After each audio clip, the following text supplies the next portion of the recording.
I made all kinds of pictures because I thought it would be a good rescue shot over the ladder. Never dreamed it would be anything else. The sky was bright and they were in deep shadow. I was making pictures with a motor drive, and he, the firefighter, was reaching up. And I don't know, everything started falling. I followed the girl down, taking pictures. I made 3 or 4 frames. I realized what was going on and I completely turned around because I didn't want to see her hit. Stanley Foreman from the Boston Herald.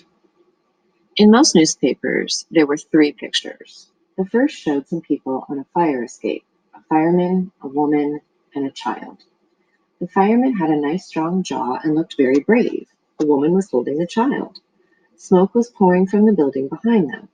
A rescue ladder was approaching, just a few feet away, and the fireman had one arm around the woman and one arm reaching out toward the ladder. The second picture showed the fire escape slipping off the building. The child had fallen on the escape and seemed about to slide off the edge. The woman was grasping desperately at the legs of the fireman, who had managed to grab the ladder. The third picture showed the woman and child in midair falling to the ground. Their arms and legs were outstretched, horribly distended. A potted plant was falling too. The caption said that the woman, Diana Bryant, 19, died in the fall. The child landed on the woman's body and lived. More than 400 newspapers in the United States alone carried the photographs. The photographs are indeed sensational. They are pictures of death in action, of that split second when luck runs out, and it is impossible to look at them without feeling their extraordinary impact and remembering, in an almost subconscious way, the morbid fantasy of falling off a building, falling to one's death. Beyond that, the pictures are classics, old-fashioned, but perfect examples of photojournalism at its most spectacular. They're technically superb and thoroughly modern. Most newspaper editors anticipate some reader reaction to photographs like Foreman's. Even so, the response around the country was enormous, and almost all of it was negative, invading the privacy of death, cheap sensationalism, assigning the agony of a human being in terror of imminent death to the status of a sideshow act. The Seattle Times received 60 letters and calls. Its managing editor even got a couple of them at home. Several newspaper editors wrote columns of defending the pictures.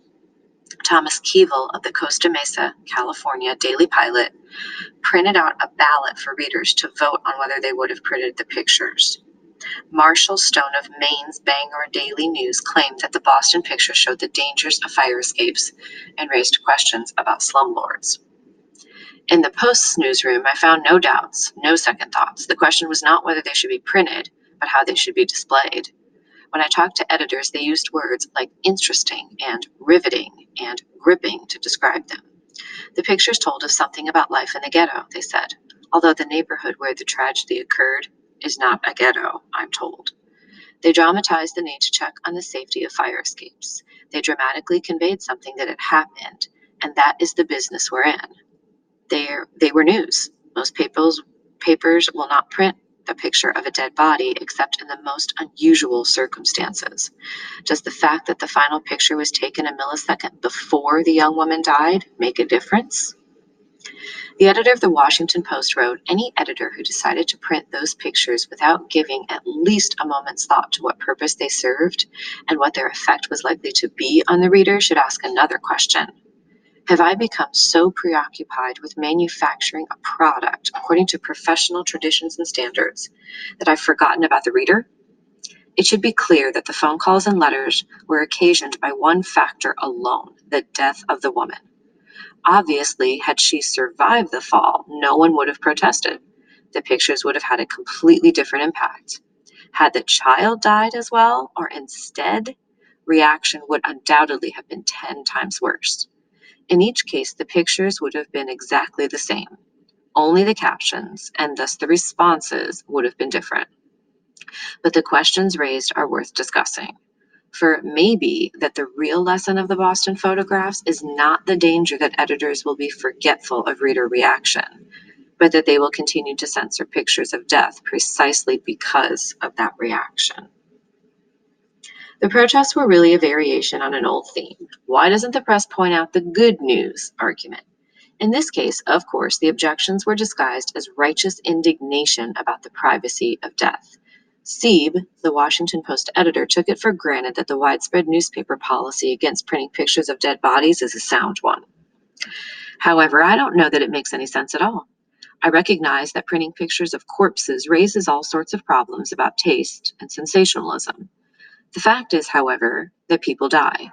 Death happens to be one of life's main events, and it is irresponsible, and more than that, inaccurate for newspapers to fail to show it, or to show it only when an astonishing set of photos comes in over the Associated Press wire.